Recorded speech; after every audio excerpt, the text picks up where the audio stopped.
Un gratin représentatif des acteurs politiques, scientifiques, artistes, musiciens et corps diplomatiques qui ont rehaussé de leur présence cette soirée de gala sous ce grand chapiteau d'un des hôtels les plus prestigieux de la capitale.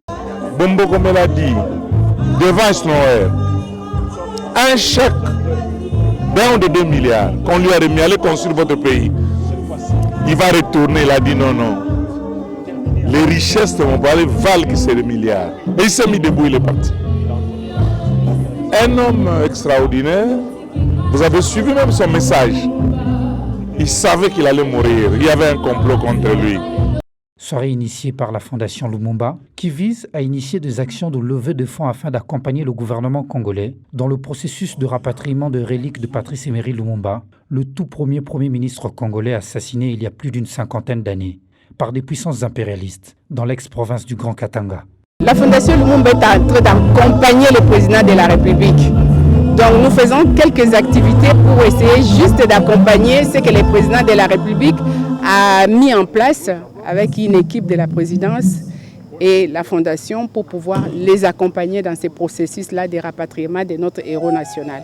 Du 10 au 23 juin 1960, Lumumba réussit à former le gouvernement malgré une première volte-face du gouvernement belge, un gouvernement d'union nationale, composé sous la pression de colonisateurs.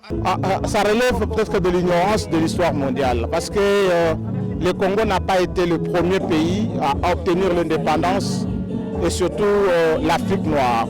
Dans Lumumba, le Congo va s'éveiller avec la création du MNC Lumumba en 1958. Le Ghana est déjà indépendant, la Guinée-Conakry est déjà indépendante, l'Égypte était déjà indépendante, l'Inde était déjà indépendante. Donc c'est un courant qui est né à partir de la fin de la Deuxième Guerre mondiale.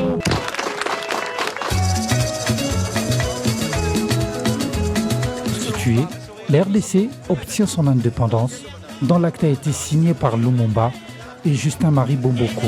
La colonisation, c'était aussi risqué parce qu'ils ont mis un peu leur vie aussi en péril pour réclamer l'indépendance de leur pays. Ce n'était pas chose facile. Mais ce qui était bien de ce que disait mon père, c'est qu'ils étaient tous unis. Et c'est ce qu'on ne retrouve plus aujourd'hui.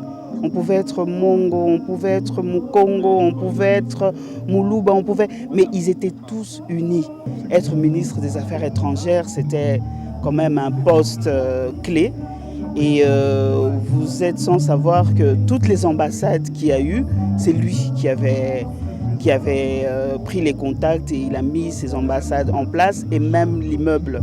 Patrice Emery Lumumba, un crime d'État, prémédité et planifié depuis Bruxelles et Washington.